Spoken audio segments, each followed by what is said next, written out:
Começa agora na Catedral FM, Vox Populi Saúde.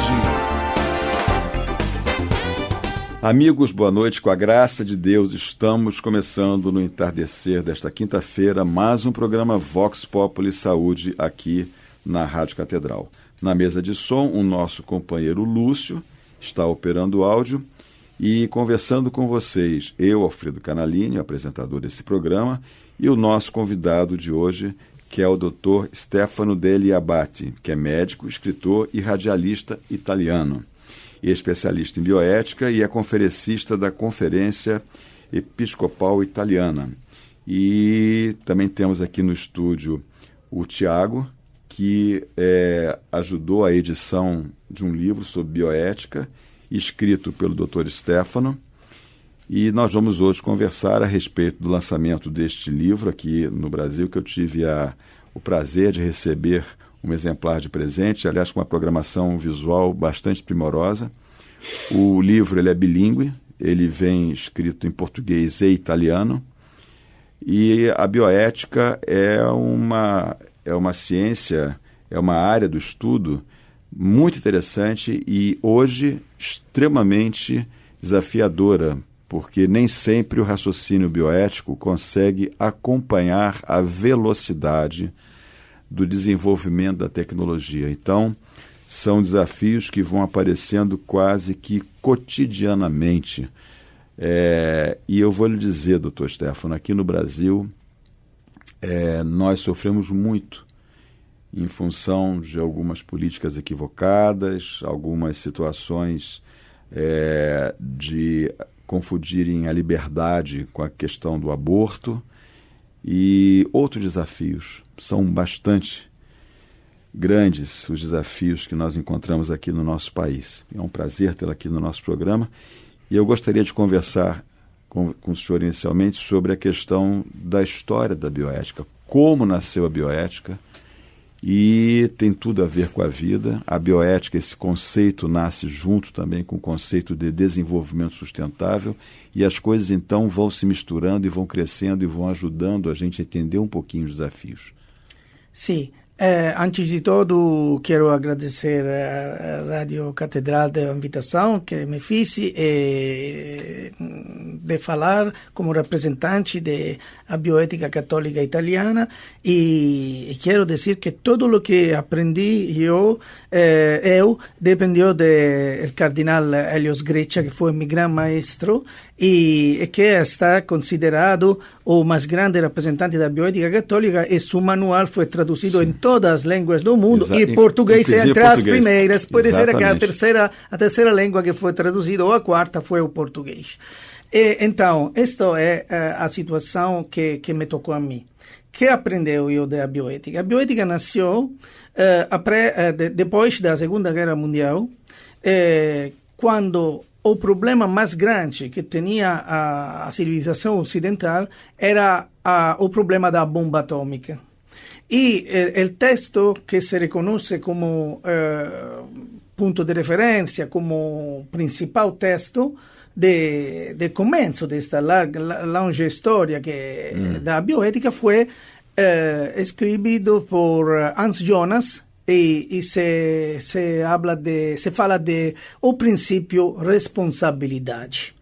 E naquela época se falava da bomba atômica e da responsabilidade dos cientistas em frente da consequência de sua descoberta da bomba atômica.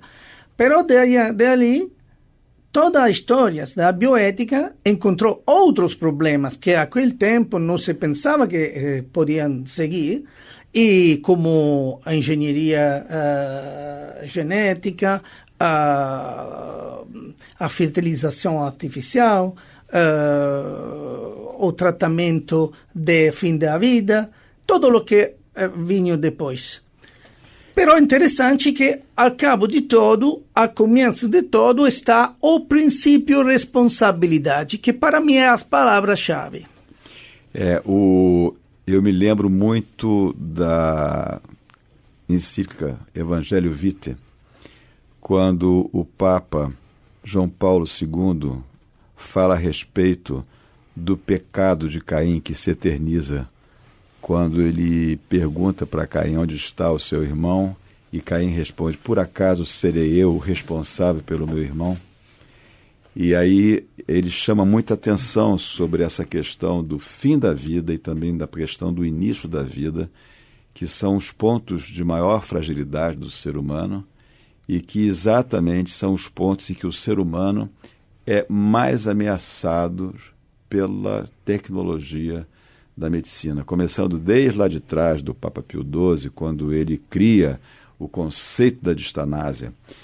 E o senhor mencionou a questão da Segunda Guerra Mundial e questionou também e citou também a questão da bomba atômica, que cria um poder nunca antes visto pela humanidade, que é um poder destruidor, superlativo.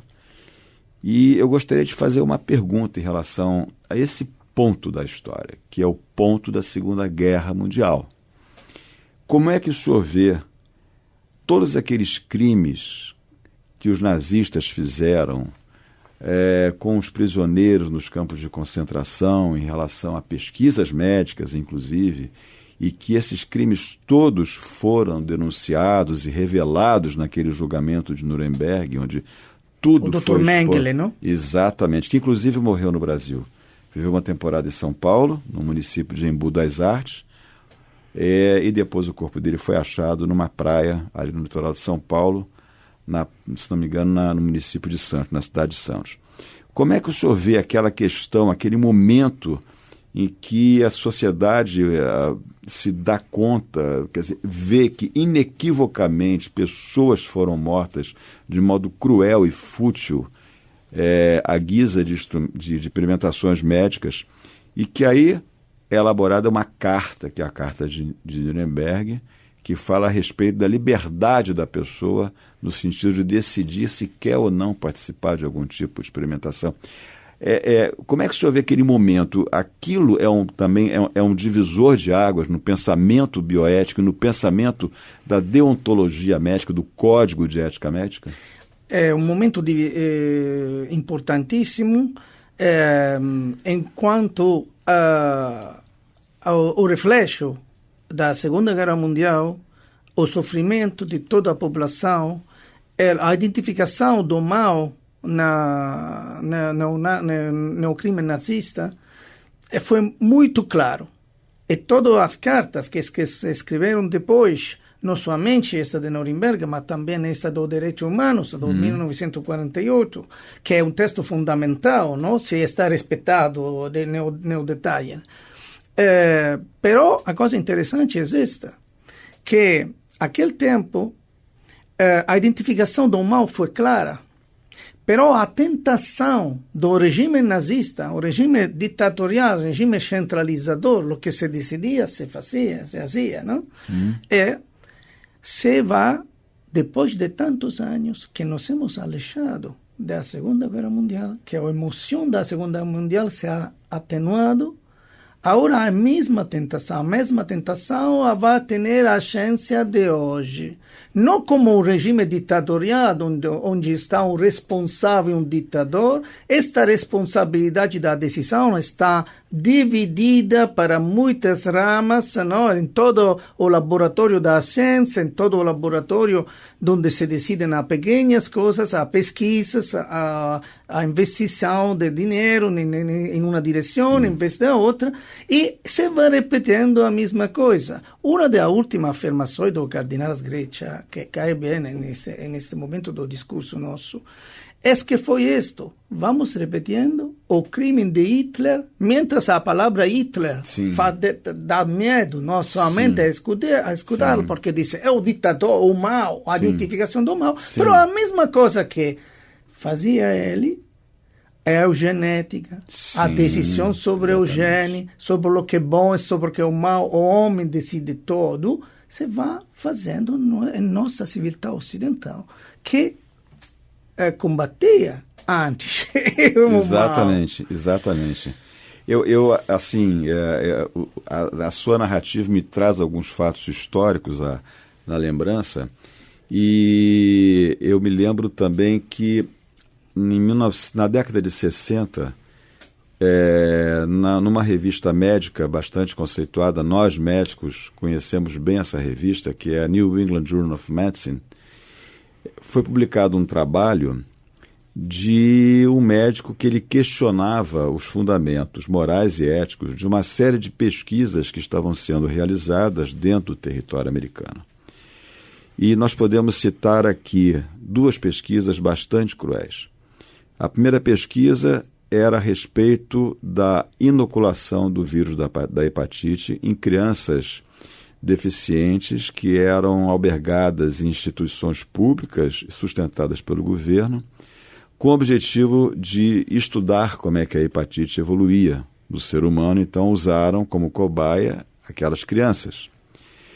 E o segundo trabalho, que foi um trabalho feito no estado do Alabama, num determinado condado, no município do estado do Alabama, em que a população negra que tinha o diagnóstico de sífilis, ela não era tratada. E só para os ouvintes conseguirem entender que, nessa época, além de haver uma restrição muito grande ao acesso dos antibióticos, a gente sabe que penicilina cura 100% dos casos de sífilis. Aliás, uma das poucas indicações do uso da penicilina atualmente é no tratamento da sífilis. A penicilina cura 100% dos pacientes que se contaminam com a sífilis. E não era oferecida sífilis a esses pacientes. Eles eram conhecedores da doença, mas eles eram comunicados de que eles possuíam, entre aspas, sangue ruim. Não se falava claramente da doença. O remédio era disponibilizado pelo governo americano, mas não para essa população.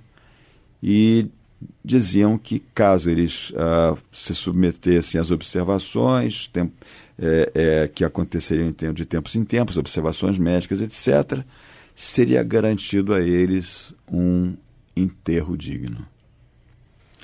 E com isso, mais de 300 pessoas morreram de sífilis sem tratamento.